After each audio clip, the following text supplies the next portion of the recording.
And on the 8th day, God looked down on his planned paradise and said, I need a caretaker. So God made a farmer.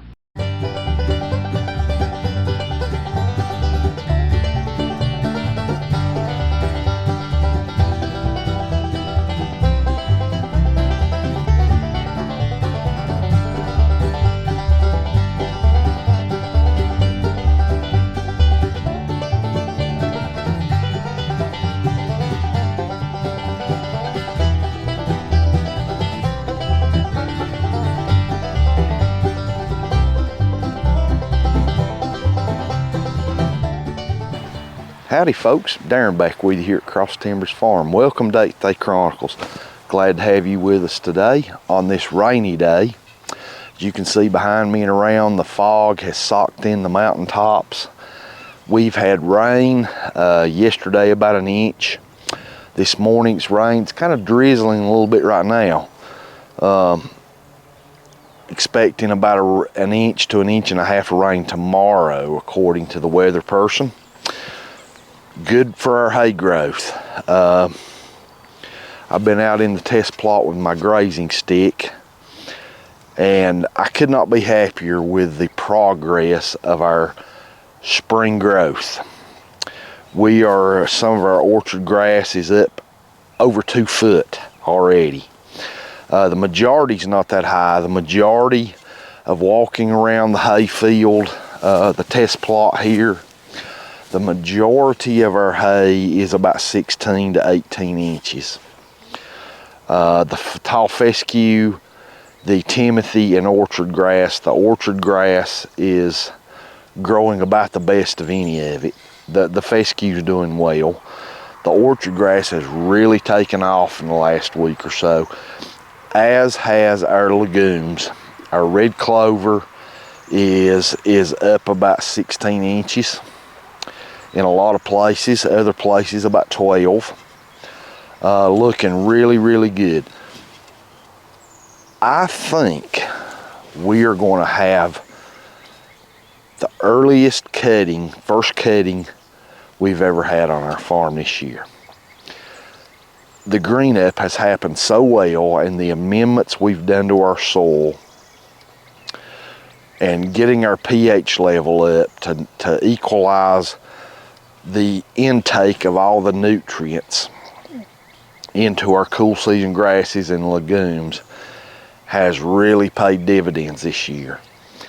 And we're looking really forward to taking a first cut off this test plot, possibly in about 4 weeks.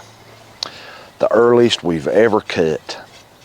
Most farmers hay farmers in our area, due to our elevation and weather conditions at our elevation, generally start cutting hay around Memorial Day, the end of May, 1st of June.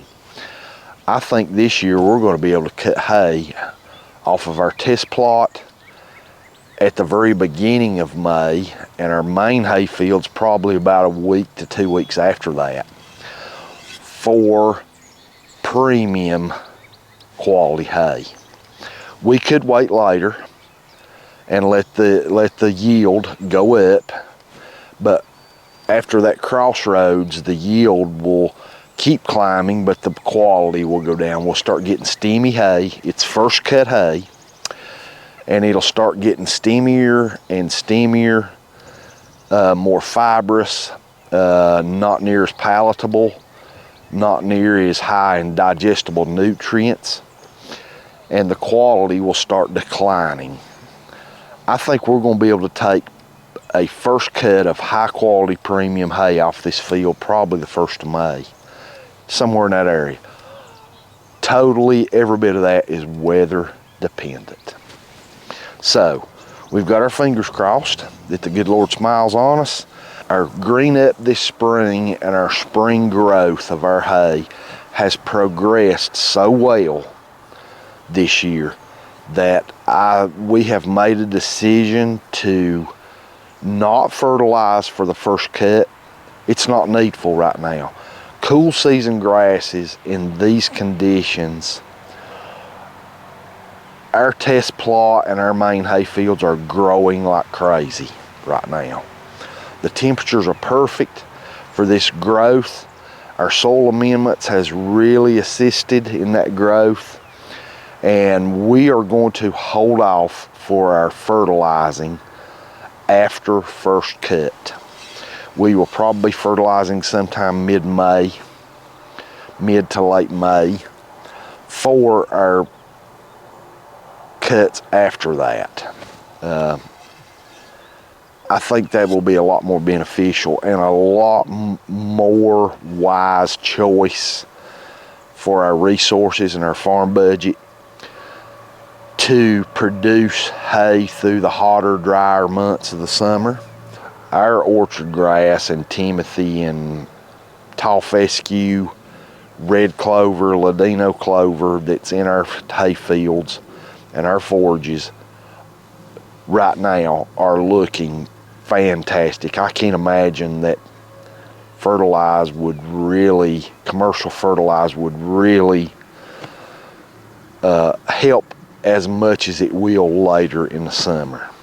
I just walked over and pulled a piece of orchard grass right near the crown. Let's just get them quick, just for curiosity's sake.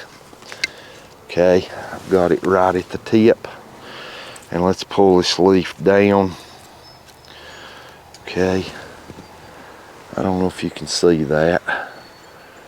It's well over 2 foot in height, and very leafy, very soft, palatable, looking really, really good. Our orchard grass is looking really good. Let me pull you a legume, red clover. Okay, you can see I picked it near the base. This was just an average growing piece. I didn't pick out the tallest, I didn't pick out the shortest. Just randomly walked over and pulled one. Beautiful, it's maturing and growing really well. Our length is at, you can see this average one. Well, the wind keeps blowing it. 11 inches. 11 inches tall. And you can see it's still actively growing with good stuff. The leafiness of this tall fescue. Good looking stuff. I accidentally pulled the roots on that one. I didn't mean to do that.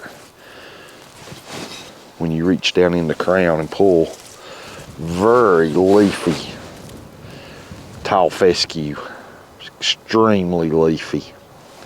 Okay, let's get a growth rate on that minus the roots. This tall fescue is 20 inches. Good looking stuff. We're looking forward to a banner year for 2024 for high quality hay production. I'm telling you, I've never in the years we've been on this farm seen our spring growth this good.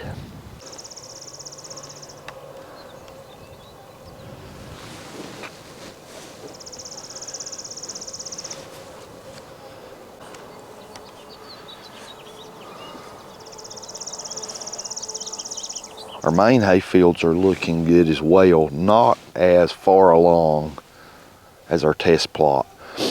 And that's due to exposure. Our test plot is more southern exposure, southeast.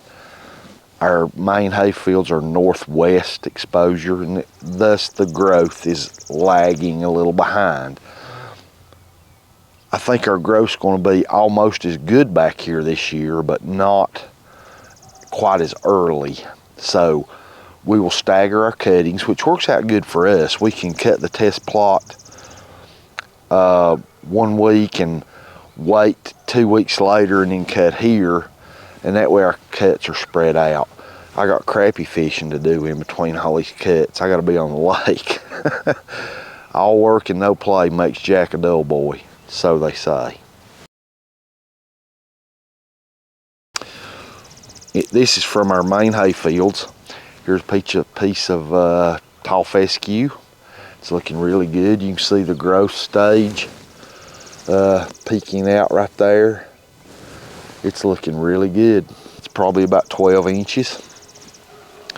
Here is a piece of our orchard grass from back here. It's probably about 15 inches. And here is a piece of Kentucky bluegrass. It's got a nice couple leaves on it. Okay, Kentucky bluegrass makes good hay. I'm gonna bend over, pick this tall fescue back up. Here's the reason I don't like Kentucky bluegrass as much. It's very nutritious, it's good hay. Can you see that? Look at the volume difference. Tall fescue, orchard grass, Kentucky bluegrass. Look how small that is compared to these other forages. One reason we frost seeded, is to crowd out some of this Kentucky bluegrass. Good hay, nutritious, but your yield, and this is just as nutritious or maybe better. This is not bad, but look at the volume you get compared to this. There's no comparison. To purposely, in my opinion, to plant Kentucky bluegrass for a forage hay crop, you're wasting some funds and time when you could plant these and get double, triple, maybe even quad the yield that you would from this. Now this is nutritious, don't get me wrong.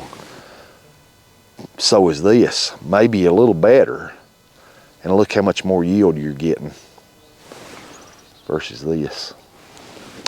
So that was one of the reasons for our frost seedings, to try to thin out some of this Kentucky bluegrass. There's a lot of it in our main hay fields and our reclaimed hay field. The reclaimed hay field probably has more Kentucky bluegrass than any of the rest of our fields. The main hay field has its share, but the reclaimed field is loaded with Kentucky bluegrass. Makes nutritious hay, good quality hay, but your yield is nothing compared to what this will bring you. Rain, cold, warm, rain, sun, I mean, you get a smorgasbord of weather in the mountains this time of year. But our growth is progressing very well, very happy, and I'm looking really forward to our first cut, at least on our test plot. And bear in mind, this is all weather dependent. Somewhere around the 1st of May, about 2 weeks later, cut all the rest of our hay for our first cut. First cutting that'll be comparable to a lot of the hay that's out there, second and third cuttings. We're going to cut at the right growth stage, and where that growth stage and the yield cross for optimal quality, plus get as much yield as we can, but yield is secondary. Quality is number one. We're going to have a high quality first cutting, fingers crossed, all weather dependent. And I've sat down with pencil and paper and a calendar and kind of looked at the weeks between cuttings, knowing how our hay grows, how our soil grows, these forages. And I'm anticipating getting 4 cuts off of our test plot, 3 cuts off all the rest this year. Most farmers in this area at our elevation get 2 cuttings per year. We are in the spring lull. That's kind of what I affectionately call it as far as the hay farm goes.